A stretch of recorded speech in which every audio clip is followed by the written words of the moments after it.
Bio में आपको 2 लोग लाइक किए, 2 लोग अनलाइक लेते हैं।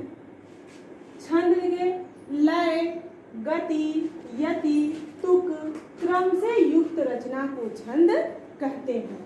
अब लय, जैसे आप कोई कविता पढ़ रहे हैं तो उसको हमें किस लय में पढ़ना चाहिए, गति यानी किस गति में उसको पढ़ना चाहिए, कहाँ पे हमें अपनी गति धीमी करनी है, कहाँ पर तेज करनी है।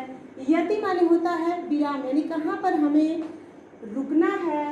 तुक माने होता है जैसे हम कोई कविता पढ़ रहे हैं, अंत में वही अक्षर आने चाहिए, ये होता है तुक। और किस क्रम में पढ़ने चाहिए, जब ये सारी चीज़ें किसी भी रचना में या काव्य में होती हैं तब हम उसे छंद कहते हैं। अब आइए, पिछले क्लास में हमने मात्रिक छंद पढ़ लिया था, आज हमें पढ़ना है वर्णिक छंद। और वर्णिक छंद में आपको गण यानी 3 वर्णों का समूह बनाना है और उसके लिए एक सूत्र आता है। गण बनाने के लिए सूत्र होता है यमाता राजभान सलगा। अब इसको देखिए, हम गण पहले बनाएंगे कैसे, पर यहाँ से देखिए 3-3 वर्णों का बनाएंगे गण, यानी हमने यहाँ पे लिखा है 3 वर्णों का समूह, तो यहाँ से हम 3 वर्ण लेंगे। पहले गण में इसको बोलते हैं हम य गण, और य गण में हम पहले 3 लेंगे य मा ता, यानी य मा ता य गण। फिर दूसरा जो गण बनेगा, यहाँ से हम देखेंगे एक ये छोड़ देंगे, अब इसके हम आगे बढ़ते जाएंगे क्रमशः। मा ता रा, दूसरा गण आपका बनेगा म गण, जो होगा मा ता रा। इसका सूत्र देखिए, हम जिसे पिछले में मात्रा लगा रहे थे उसी तरह बनेगा। पहला लघु, फिर उसके बाद गुरु और ये गुरु। और इसमें देखिए मा तारा यानी तीनों आपके गुरु गुरु और ये गुरु। फिर तीसरा देखते हैं ता रा ज, ता रा ज यानी त गण, और ये बनेगा गुरु गुरु और ये लघु। चौथा देखिए रा ज भा यानी र गण, और सूत्र आपका बनेगा गुरु लघु और ये गुरु। पांचवा देखिए ज भा न यानी ज गण, और सूत्र आपका बनेगा लघु गुरु और ये लघु। यहाँ पे आप देखेंगे जितना भी आप लिखेंगे कोई भी दोहराया नहीं गया है, यानी इसमें लघु डबल गुरु, यहाँ पर तीनों गुरु, यहाँ पे 2 गुरु 1 लघु, यहाँ पे 1 गुरु लघु फिर गुरु फिर 1 लघु गुरु फिर लघु, यानी यहाँ पर कोई भी आपका मिलना नहीं चाहिए। छठवां देखते हैं भा न स यानी भ गण, और सूत्र बनेगा गुरु लघु लघु।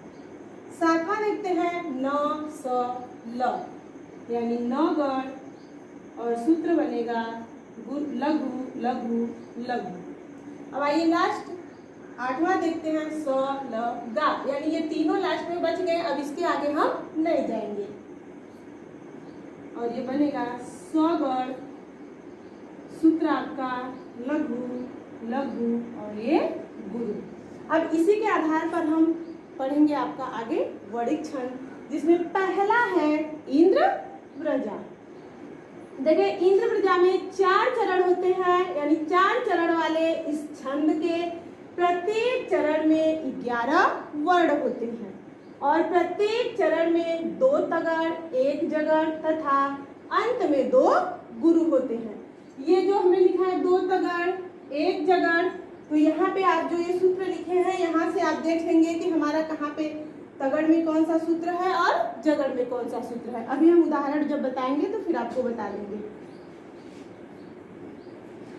11 वर्ण, पहले हमने जो उदाहरण लिखा है इसको देख लेते हैं।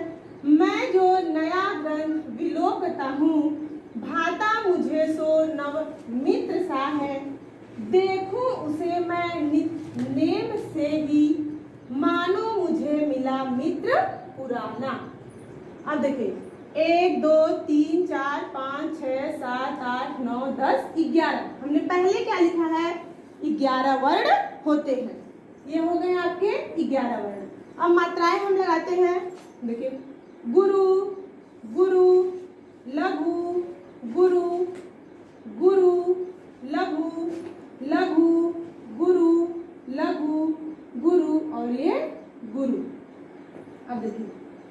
तीन तीन का हम ये समूह बना ले पहले, और ये अंत में दो गुरु बच गए। यहाँ पे आपने लिखा है कि अंत में दो गुरु होते हैं, तो अंत में ये दो गुरु आपके हो गए। ऐसे ही आपकी प्रत्येक पंक्ति में आएगा। अब देखिए यहाँ से मिलाते हैं तीन गण में, पहले गुरु गुरु और ये लघु। तो हम देखते हैं इसमें कहाँ पे है ये आपका दो गुरु और एक ये लघु, ये हो गया ट गण। फिर यही है दो गुरु एक लघु, फिर ये हो गया ट गण। फिर उसके बाद देखिए एक लघु एक गुरु और ये लघु। यहाँ पे हम देखते हैं लघु गुरु और ये लघु, ये हो गया ज गण। आपने यहाँ पे परिभाषा में यही ना लिखा है कि दो तगड़ एक जगड़ और अंत में ये दो गुरु होते हैं, और आपके ये हो गए दो तगड़ एक जगड़ और अंत में ये दो गुरु। और ऐसे ही आपकी चारों पंक्ति में आएगा और आप इसको लगा सकते हैं। अब आइए अगला चलते हैं उपेंद्र ब्रजा।